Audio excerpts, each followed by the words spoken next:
Boa noite, pessoal. Muito obrigado pela presença de vocês. Desculpem, falha nossa aqui, aconteceu. A Beth está falando que é falha dela por causa do celular, que deu uma pane. Mas falha nossa, né? Quando falha um, falha o conjunto, né? Então, eu peço desculpa, né? Desculpa, né? O equipamento eletrônico também falha, mas muito obrigado por vocês terem esperado um pouco, enfim, pela live da Beth. Ô, Beth, muito obrigado, viu, querida, por estar presente.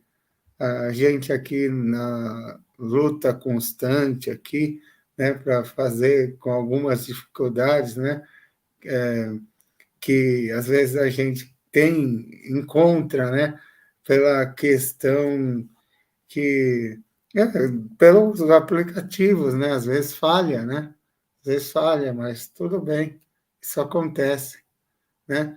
Então, você pode iniciar, por favor, com uma oração e depois você pode entrar no tema e no final a vibração e a oração, por favor. Mais ou menos, pode fazer 1 hora, se se o tema for extenso, né? Obrigado, viu? Volte mais vezes. Gratidão. Boa noite, amigos.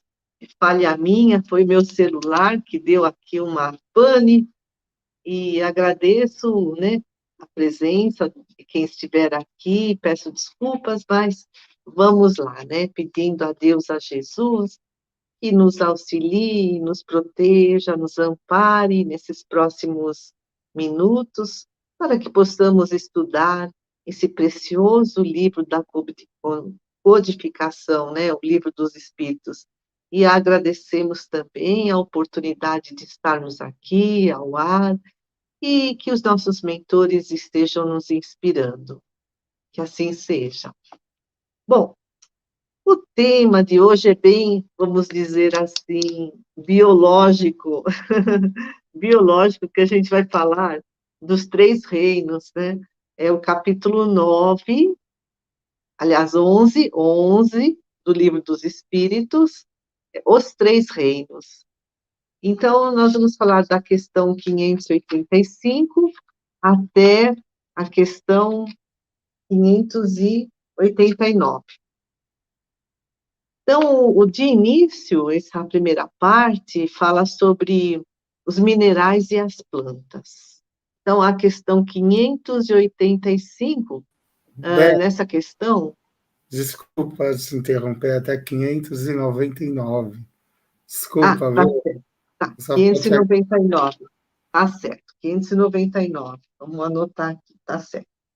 Então, Allan Kardec pergunta na questão 585, que pensais da divisão da natureza em três reinos, né? Que é mineral, vegetal e animal, é assim que a gente aprende lá na escola, né? Ou em duas classes, os seres orgânicos e os seres inorgânicos, né? Os seres orgânicos são os que têm uma vida própria, então, por exemplo, vegetais e animais, e os inorgânicos, que são os minerais. Aí continua Allan Kardec. Alguns fazem da espécie humana uma quarta classe, quer dizer, o rei nominal, né? Qual dessas divisões é preferível? Então, é muito interessante essa pergunta que ele fez lá no século XIX, porque se a gente vai pela ciência, a ciência vai nos dizer que existem três reinos na natureza, né? Mineral, vegetal e animal. Mas na codificação espírita a gente ouve muito falar do rei nominal, né? Que já é o início da razão. E aí os espíritos dizem que qualquer que seja a classificação, são todas boas, né? Dependendo do ponto de vista. E que materialmente não há senão seres orgânicos e inorgânicos, em termos de matéria, né? Os que têm vida própria, plantas e animais, e os inorgânicos, que são os minerais. Mas olha que interessante a resposta dele. Sob o ponto de vista moral, há evidentemente 4 graus, né. Então, moral, conforme a consciência vai evoluindo. Então, a consciência do homem é muito mais desperta do que a do animal, então seria mineral, vegetal, animal e hominal, né, esses 4 graus, né, que falam os espíritos. E o Allan Kardec faz um comentário aqui. Esses 4 graus têm, com efeito, caracteres nítidos, né. Então, a gente sabe o que é uma planta, a gente sabe o que que é uma pedra, a gente sabe o que que é um leão, né.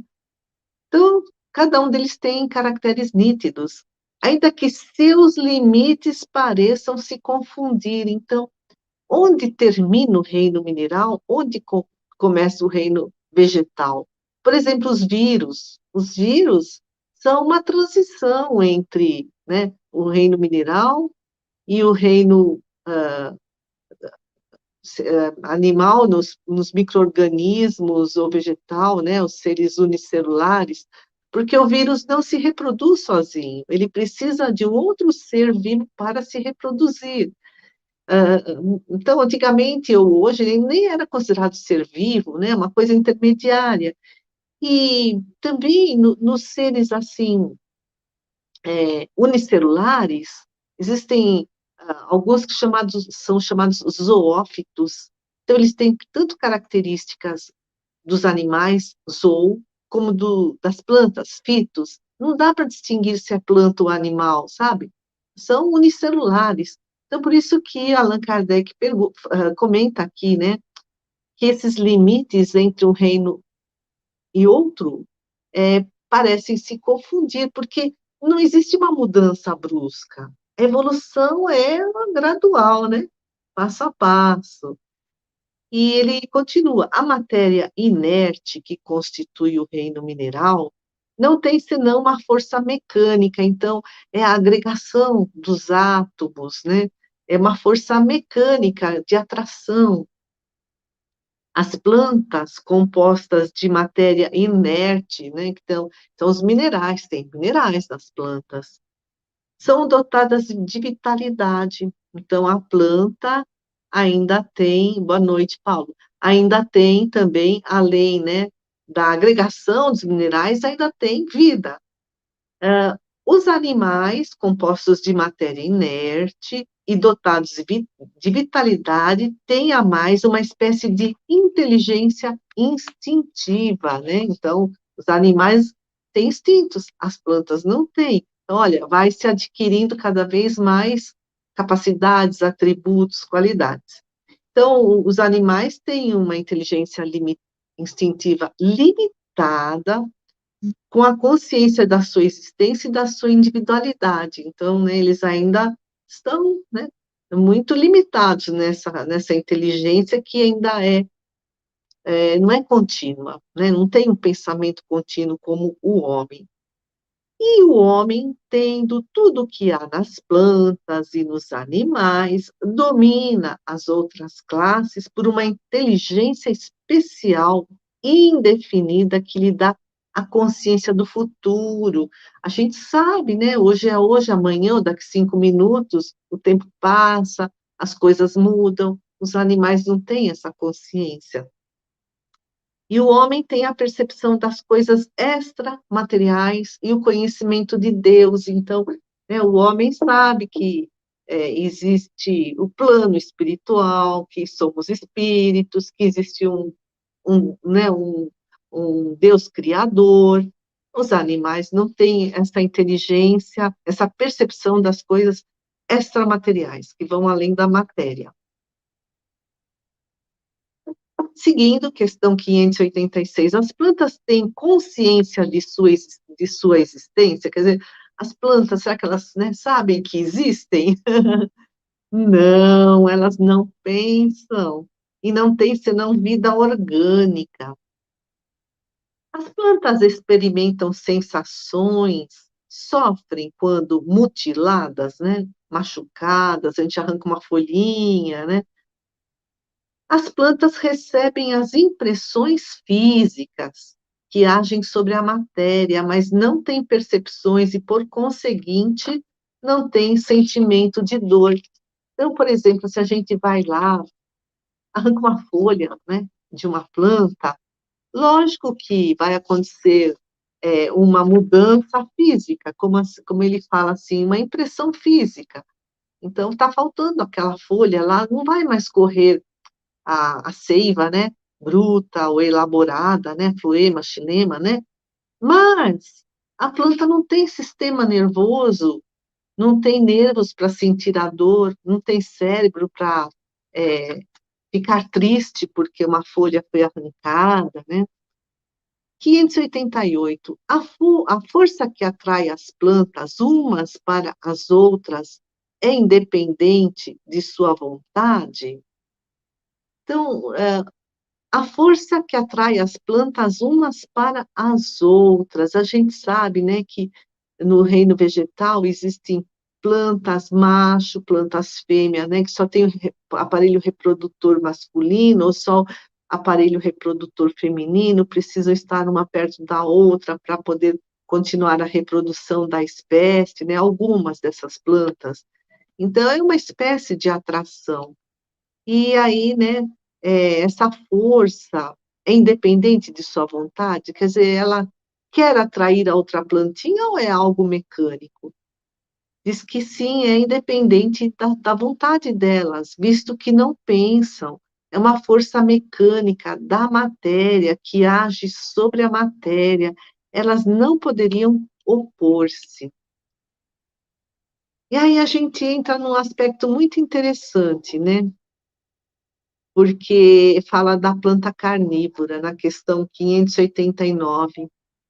Certas plantas, tais como a sensitiva e a dioneia, a sensitiva é a dormideira, a gente põe a mão assim, né, é um monte de folhinha assim, meio que compridinha, e ela fecha, né, tão bonitinho. E a dioneia é a planta carnívora, a papa-mosca é tão bonitinha também, né, ela tem, assim, 2 conchas, cheio de espinhos, assim, as conchas ficam abertas, cai uma aranha, uma mosca, um verme, aí ela se fecha, esse animalzinho é digerido e serve como alimento para essa planta. Então, o Allan Kardec pergunta: certas plantas, tais como a sensitiva e a dioneia, por exemplo, têm movimentos que acusam uma grande sensibilidade. Por exemplo, né, a sensitiva, a gente toca nelas, elas fecham. A dioneia, cai um bichinho lá, essas 2 conchas, que são, né, uma espécie de flor, se fecha. E aí ele pergunta, né, certas plantas, tais como a sensitiva e a dioneia, por exemplo, têm movimentos que acusam uma grande sensibilidade e, em certos casos, uma espécie de vontade, como a última, né, a dioneia, cujos lóbulos apanham a mosca que vem pousar sobre ela para sugá-la, e a qual parece armar uma armadilha para em seguida matá-la. Muito bacana, né, o Allan Kardec falar que a Dioneia tem uma armadilha. Recentemente, essa armadilha vem sendo descoberta pelos estudiosos, daqui a pouco a gente fala sobre ela. Essas plantas são dotadas da faculdade de pensar? Pergunta Allan Kardec. Elas têm uma vontade e formam uma classe intermediária entre a natureza vegetal e a natureza animal, porque é planta carnívora, quer dizer, está entre a planta e o animal, né? Ele pergunta. São uma transição de uma para a outra. E aí os espíritos respondem: tudo é transição na natureza, pelo fato mesmo de que nada é semelhante, né? E que, todavia, tudo se liga. Então, né, não existem 2 criaturas iguais e, no entanto, elas interagem. As plantas não pensam e, por conseguinte, não têm vontade. A ostra que se abre e os zoófitos não pensam, não têm senão um instinto cego e natural. Então, a Dioneia, né, vamos falar um pouquinho da Dioneia. Aí ele volta a falar de zoópito, né? O zoópito, assim, zoo é animal, pito é planta. Então, são animais primitivos parecidos com plantas. Por exemplo, os corais, as esponjas, as medusas. E aí, aqui nessa questão, né, 589, o Allan Kardec faz essa pergunta em relação aos movimentos, né, das plantas, se é por vontade própria, mas não é, é por automatismo, é tudo, né, mecânico. André Luiz, no livro Evolução em Dois Mundos, explica, né, que o princípio inteligente, ele, quando ele é criado, simples, ignorante, ele passa por muitas experiências ao longo de muitas espécies, né? Então, estagia no reino vegetal, no reino animal, até chegar na condição de homem, né? Quando é homem, aí a gente já fala que é espírito. Então, quando nós estagiamos nos reinos inferiores, nós éramos princípios inteligentes, não tínhamos a consciência da existência de Deus, ou do futuro, ou de nós mesmos. Já na condição de homem, né, nós adquirimos a racionalidade. Então, o André Luiz fala esse trajeto né, de milhões de anos, né, desde dos minerais até o hominal, essas experiências, né, em cada reino, lhe facultarão ao princípio inteligente, depois ao espírito, no bojo do tempo, né, ao longo de eras, né, o automatismo fisiológico.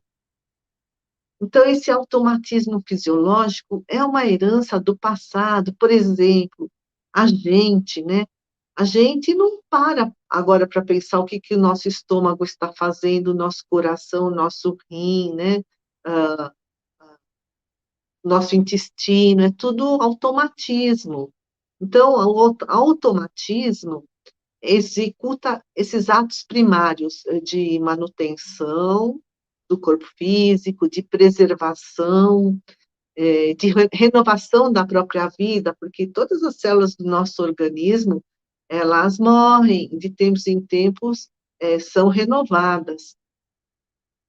E aí o André Luiz explica, então, na, na fecundação, né, quando o óvulo e o espermatozoide se ligam, dando origem ao zigoto, né, que é unicelular ainda, é uma célula só, né, até chegarmos nessa condição de pessoa adulta, hoje, olha, começamos com uma célula, quando éramos zigoto, quando houve a fecundação, né, do espermatozoide do nosso pai, do óvulo da sua mãe, nós éramos uma célula. Hoje nós somos 3 trilhões de células. Aqui o nosso corpo, meu, e de quem é que está nos ouvindo, cada um de nós tem 3 trilhões de células. E elas ficam agrupadas em aproximadamente 200 espécies. Então, por exemplo, tem as células musculares, né, as células epiteliais, as células ósseas. Então, são mais ou menos 200 tipos, né, de espécies agrupadas, de espécies de células agrupadas. E elas agem, esses 3 trilhões de células, automaticamente. É fantástico, né? E é independente do comando da nossa vontade, né? Do nosso conhecimento. Se eu quiser agora falar para o meu estômago, olha, processa essa digestão mais lentamente ou mais rapidamente. Olha, um pouco mais de suco gástrico, um pouco mais de insulina no sangue, falar para o meu pâncreas, né? Olha, produz aí um pouco mais de insulina, sabe o que é? Daqui a pouco eu vou para uma festa, vou comer um monte de brigadeiro. Não, a gente não tem, né, essa capacidade de, com a nossa livre vontade, alterar esse automatismo fisiológico que foi adquirido ao longo da espécie. Então, por exemplo, as plantas.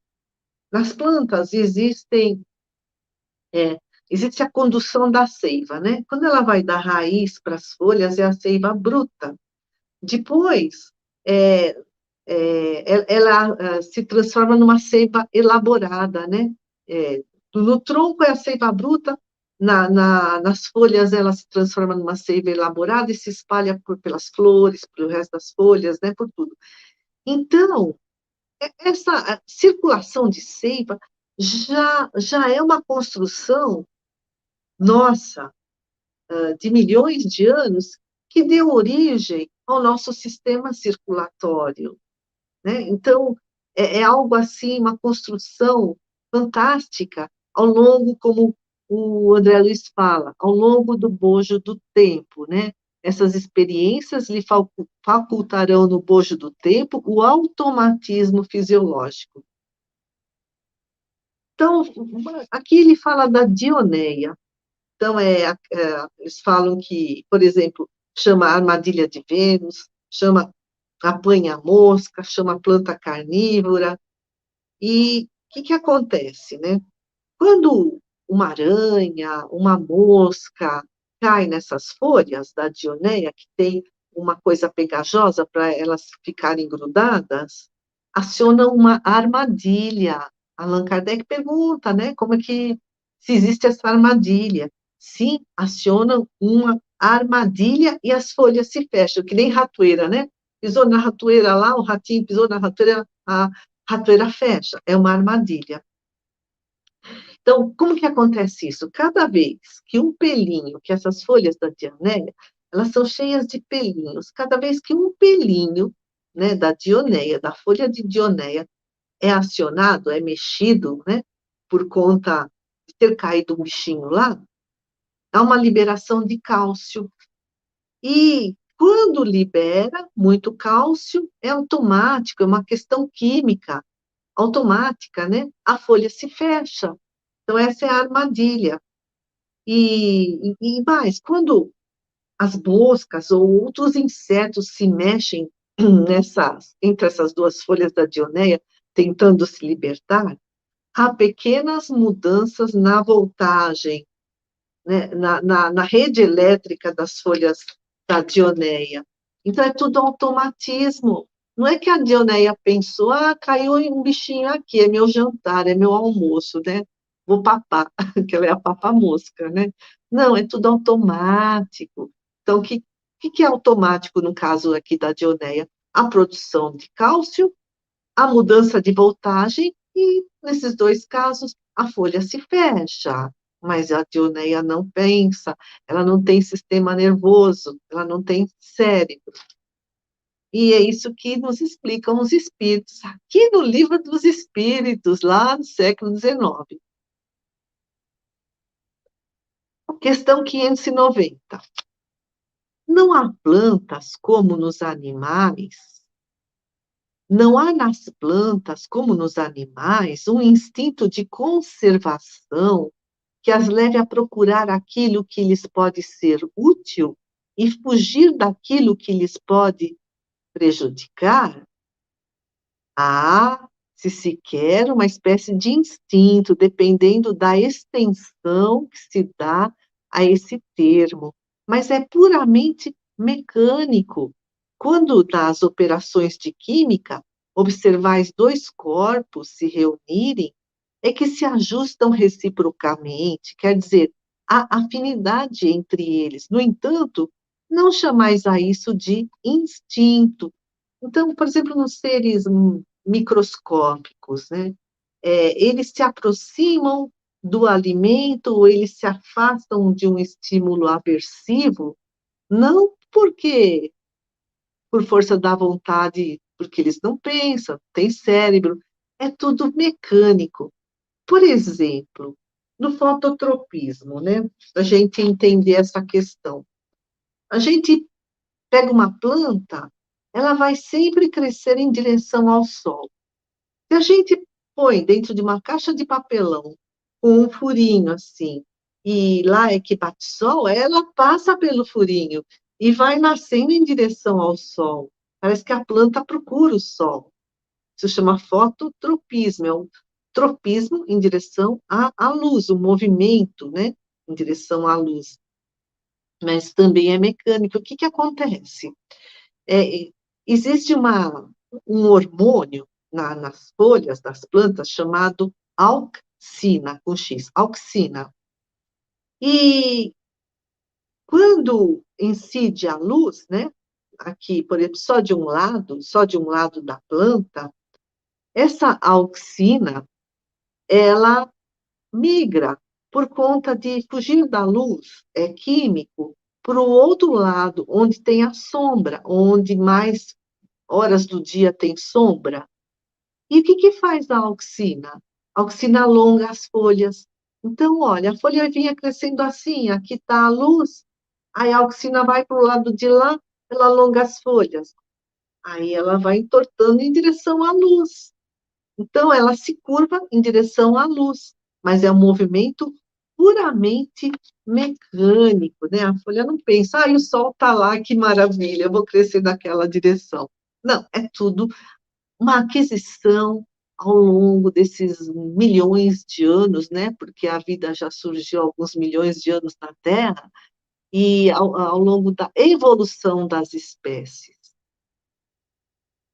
Questão 591. No mundo, nos mundos superiores, as plantas são como os outros seres de uma natureza mais perfeita? Tudo é mais perfeito, mas as plantas são sempre plantas, como os animais são sempre animais, e os homens são sempre homens. Então, é muito interessante essa questão, né, de mundos superiores, tem animais também mais evoluídos do que aqui na Terra. Então, tem muitos artigos naquela série da Revista Espírita que fala de mundos superiores. Então, Júpiter é um planeta mais evoluído do sistema solar. E teve uma mensagem, né, que o espírito Charlet trouxe para a Sociedade Parisiense de Estudos Espíritas, lá para Allan Kardec, dizendo que lá em Júpiter, os animais são superiores aos animais da Terra. Eles até fazem trabalhos manuais, eles são considerados criados, operários, e lá os homens só trabalham com a inteligência, lá em Júpiter. A parte manual fica para os animais, e que basta uma palavra e os animais obedecem.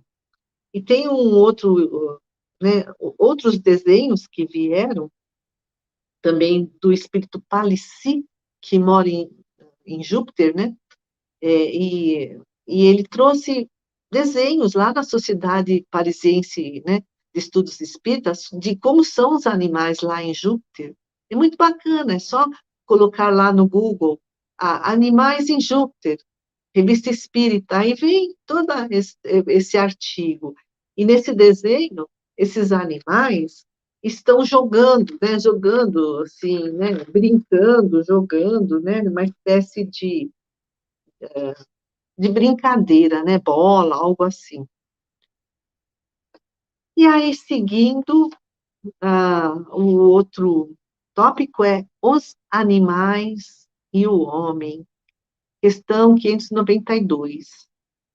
Se compararmos o homem e os animais com respeito à inteligência, a linha demarcatória parece difícil de ser estabelecida, porque certos animais têm a esse respeito uma superioridade notória sobre certos homens. Essa linha demarcatória pode ser estabelecida de maneira precisa. Então, né, está perguntando, é fácil distinguir onde termina o reino animal, onde começa o reino hominal, porque parece que alguns animais são superiores aos homens em alguns aspectos, né? Por exemplo, esses animais sociais, abelha, cupim, que eles têm, assim, uma organização, uma disciplina, uma sociedade tão perfeita, parece que nesses aspectos são superiores ao próprio homem, né? E dizem os espíritos. Sobre esse ponto, vossos filósofos não estão quase nada de acordo, né? Onde se existe uma linha demarcatória entre o animal e o homem. Uns querem que o homem seja um animal, outros que o animal seja um homem. Estão todos errados. O homem é um ser à parte, que se rebaixa algumas vezes muito baixo, ou que pode se elevar bem alto. Aqui no sentido de se rebaixar, é assim, muitas imperfeições morais, né? Crueldade. A gente vê que os animais não abandonam suas crias, a leoa, né, cuida tão bem dos seus filhotes, ou mesmo a gente vê no YouTube tantos vídeos de espécies adotando filhotes de outras espécies, a cadela adotando gatinhos, amamentando gatinhos, né? E o homem, muitas vezes, abandona a criança, né? Quando não faz coisa pior, né? Então, aqui ele fala que, às vezes, o homem se abaixa, rebaixa, parece que abaixo dos animais, né, em alguns comportamentos assim cruéis. Fisicamente, o homem é como os animais, e menos dotado que muitos deles. Então, por exemplo, o cavalo, né, tem uma força muito grande que nós não temos, ou animais muito velozes, né, esses que vivem nos prados, antílopes, e não temos essa capacidade de correr como eles, ou, por exemplo, a águia, que tem uma acuidade visual, né, enxerga quilômetros de distância, ou então o cão, que tem um olfato tão aprimorado, né? Então, fisicamente, o homem é como os animais, todos somos formados de células, aliás, ao longo da evolução das espécies, né? Nós passamos pelo reino animal e herdamos tudo, esses órgãos, né? Nós temos coração, o cachorro tem coração, então, fisicamente, o homem é como os animais, mas em alguns aspectos menos dotado, né? A natureza lhes deu tudo aquilo que o homem é obrigado a inventar com sua inteligência para suas necessidades e sua conservação. Então, se a gente, por exemplo, não consegue voar como os pássaros, no entanto, nós temos a inteligência. Então, inventamos o avião, ou a lupa, ou a luneta, ou o telescópio, ou o microscópio, ou o carro, né? Que é tão veloz.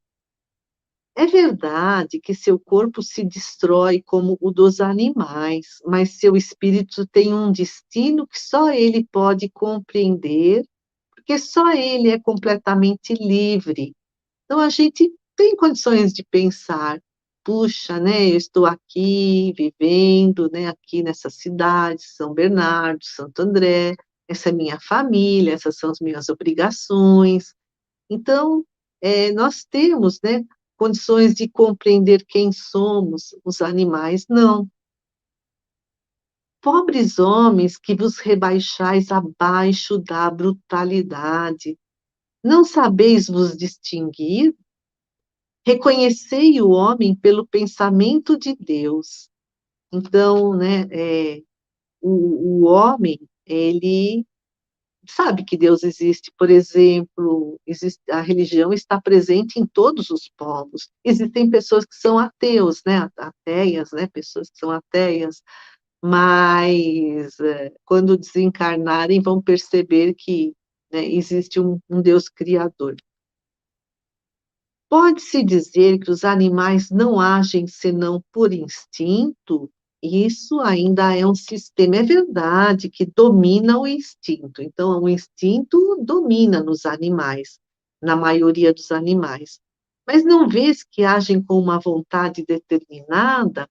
Então, os animais que foram domesticados, por exemplo, cães, cavalos, gatos, eles já têm personalidades próprias. O lobo, por exemplo, um lobo selvagem, eles são todos semelhantes na sua personalidade. O bando, né? é assim homogêneo. Cada um, todos eles agem da mesma forma.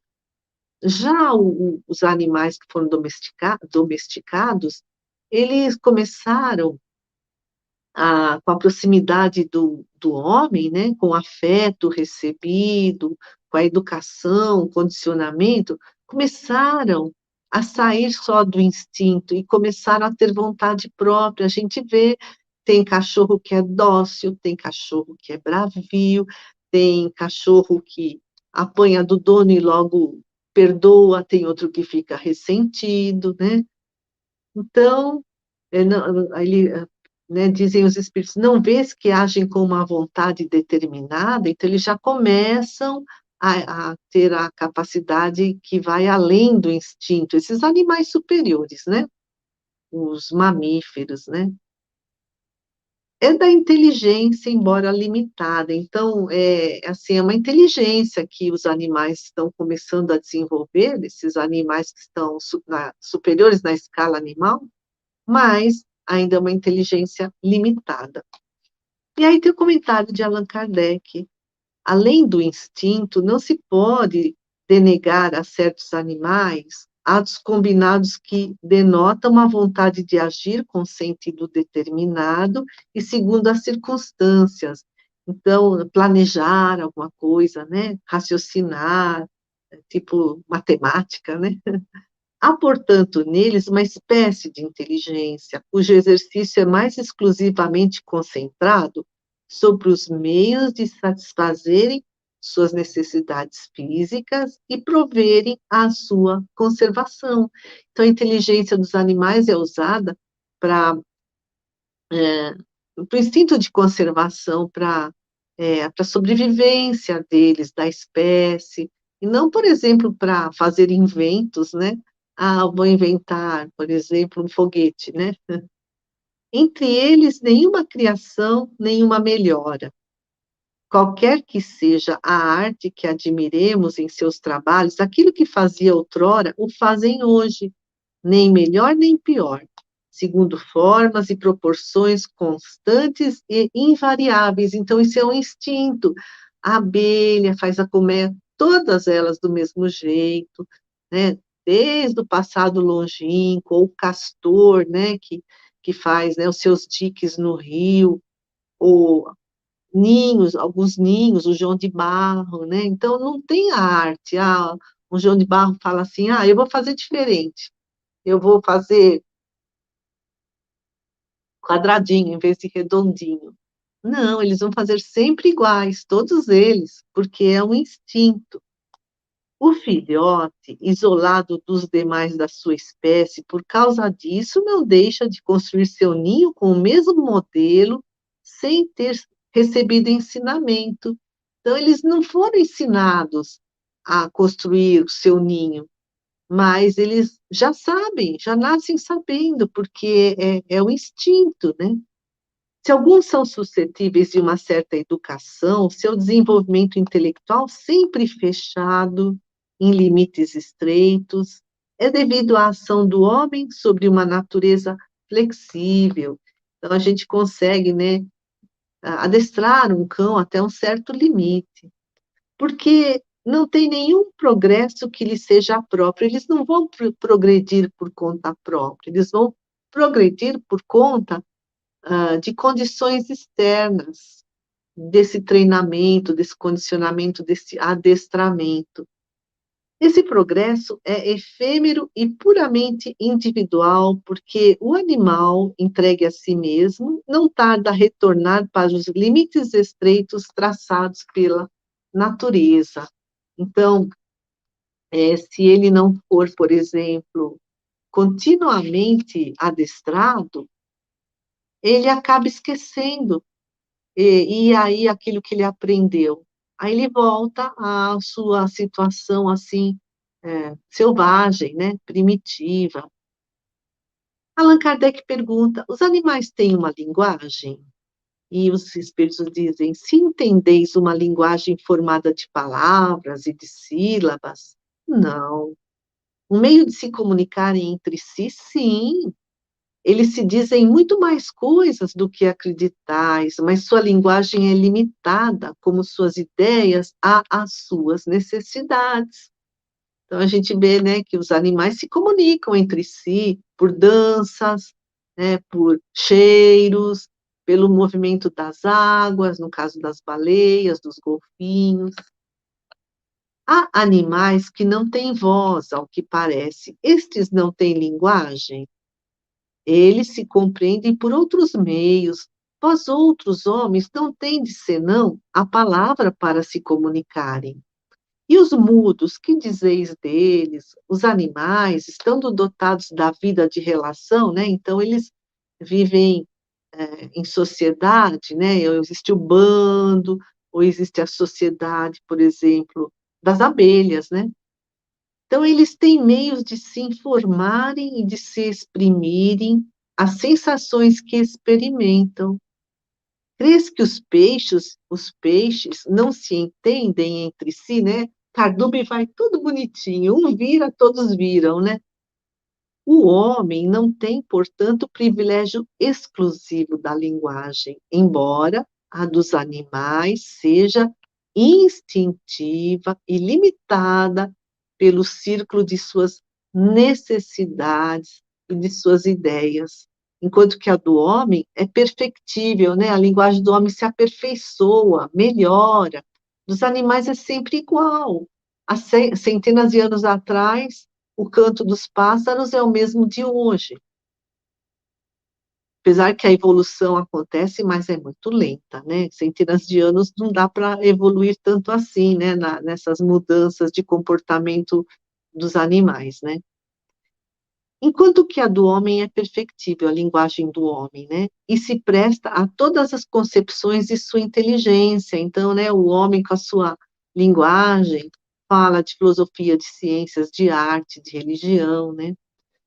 Os peixes, aí há um comentário de Allan Kardec, os peixes com efeito, que emigram em massa, como as andorinhas, que obedecem ao guia, que as conduz, devem ter meios de se informarem, de se entenderem e de combinarem, talvez por uma vista mais penetrante, que lhes permita distinguirem os sinais que fazem. Pode ser também que a água seja um veículo que lhes transmita certas vibrações. Qualquer que seja, é incontestável que eles têm um meio de se entenderem, como todos os animais privados da voz, né? Então, não tem problema que eles não têm voz, eles se comunicam pelos movimentos, né? E que fazem trabalhos em comum. Deve-se espantar, depois disso, que os espíritos possam se comunicar entre si sem o socorro da palavra articulada. Então, é uma comparação que Allan Kardec faz, porque os espíritos se comunicam, né, pelo pensamento, não precisa ter a fala articulada, o som da voz, né, não precisa. 595. Os animais têm o livre-arbítrio de seus atos? Ó, pergunta inteligente, né? Eles não são simples máquinas como acreditais, mas sua liberdade de ação é limitada às suas necessidades e não se pode comparar à do homem. Sendo muito inferiores ao homem, eles não têm os mesmos deveres. Sua liberdade está restrita aos atos da vida material. Então, conforme, né, nós vamos desenvolvendo a nossa inteligência, também cresce a nossa liberdade de ação. E os animais, eles têm ainda só instinto, no caso dos animais, né, da última escala animal, eles têm um cavalo, cão, gato, eles têm uma inteligência ainda muito primitiva, então a liberdade de ação deles é proporcional à sua inteligência, mas de qualquer forma é restrita aos atos da vida material. Eles não vão filosofar, eles não vão criar poesia, eles não vão, né, fazer arte, né, assim, uma parte artística, né. 596. De onde provém a aptidão de certos animais para imitar a linguagem do homem? Por exemplo, o papagaio, né?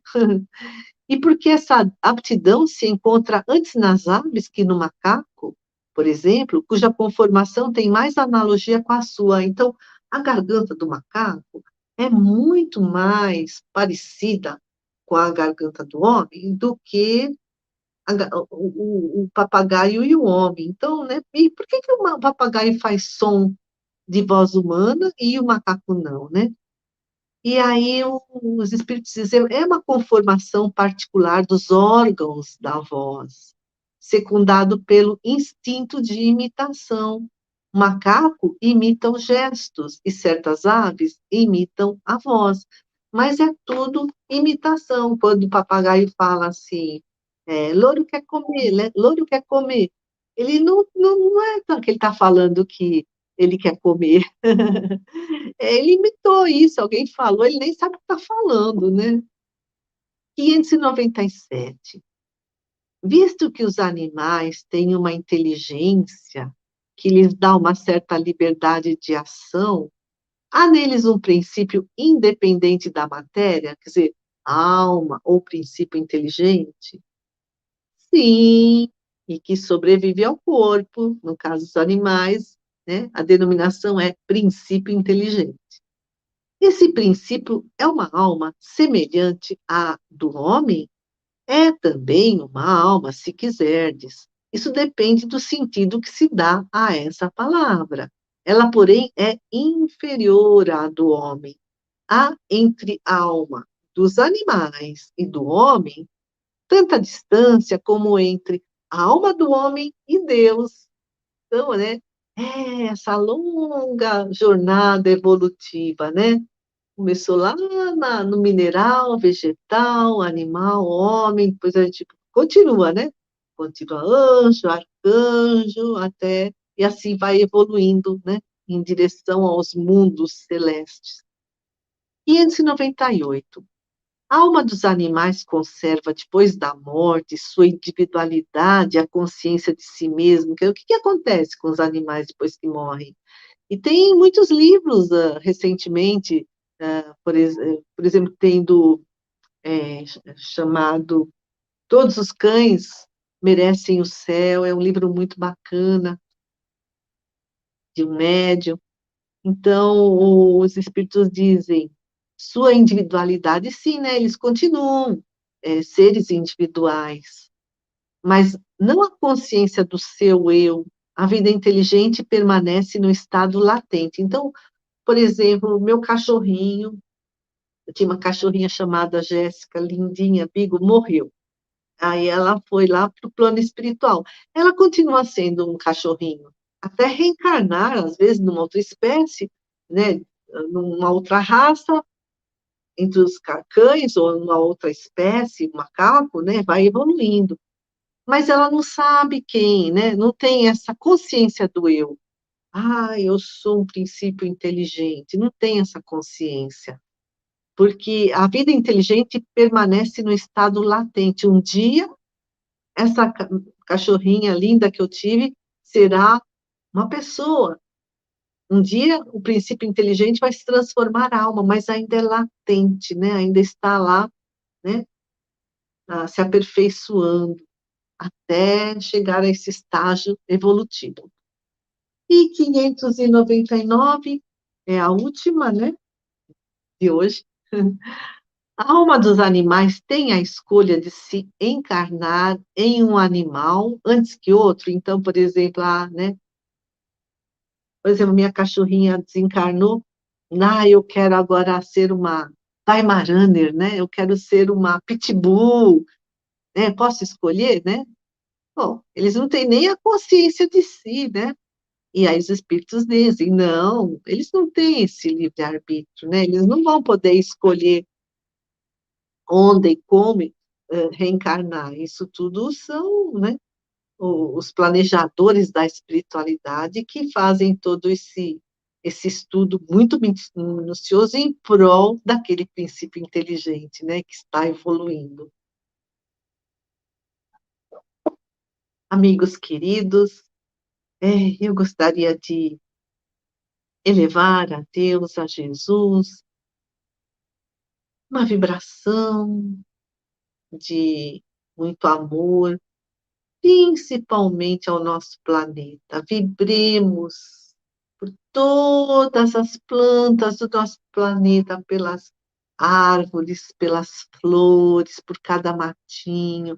Vibremos por todos os animais do nosso planeta que vivem sobre a terra, ou nos mares, ou no subsolo. E vibremos também pela natureza, pelo ambiente, né? Que haja um ambiente saudável. E vibremos também a nós, que já somos seres humanos. Vibremos por aqueles que já estão escolhendo um bom caminho, que estão trabalhando no bem, que estão ajudando na melhoria de si mesmos e do nosso planeta.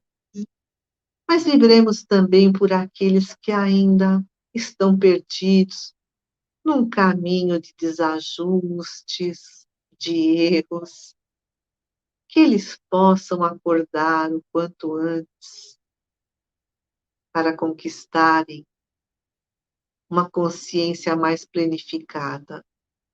E vibremos também por todos aqueles que estão em cada país, sejam pessoas humildes, sejam pessoas de mais posse, sejam dirigentes, que todos eles possam estar com os corações cheios de boa vontade e vibremos pelo nosso país, por todos os dirigentes de cidades, de estados e da nossa nação. Vibremos também por todos aqueles que estão passando por momentos difíceis, aqueles que estão em hospitais, aqueles que estão adoentados, seja de Covid ou de qualquer outra doença. Vibremos por aqueles que estão abandonados nas ruas, por aqueles que estão nos asilos, nas creches, nos orfanatos, naqueles que estão nas penitenciárias.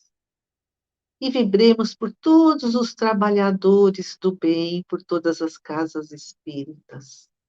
Senhor, vibremos também por nós mesmos, por todos que aqui estamos, pelo SEAC, por todos os trabalhadores do SEAC, encarnados e desencarnados, e pelos nossos familiares, e por nós mesmos. E agradecendo muito essa oportunidade de estudar um pouquinho mais. Agradecemos, Pai do céu, por ter nos dado um planeta tão lindo, um planeta cheio de vida, de harmonia, de cores, de luzes. Agradecemos a oportunidade de estarmos aqui encarnados. Ajuda-nos a trilharmos esse nosso caminho, dessa nossa encarnação, da melhor forma possível. Pai nosso, que estais no céu, santificado seja o vosso nome, venha a nós o vosso reino. Seja feita a vossa vontade, assim na terra como no céu. O pão nosso de cada dia nos dai hoje, perdoai as nossas ofensas, assim como nós perdoamos a quem nos tem ofendido, e não nos deixeis cair em tentação, mas livrai-nos de todo o mal, que assim seja. Muito obrigada, amigos queridos, uma boa noite, que a paz do Mestre esteja sempre em nossos lares e em nossos corações.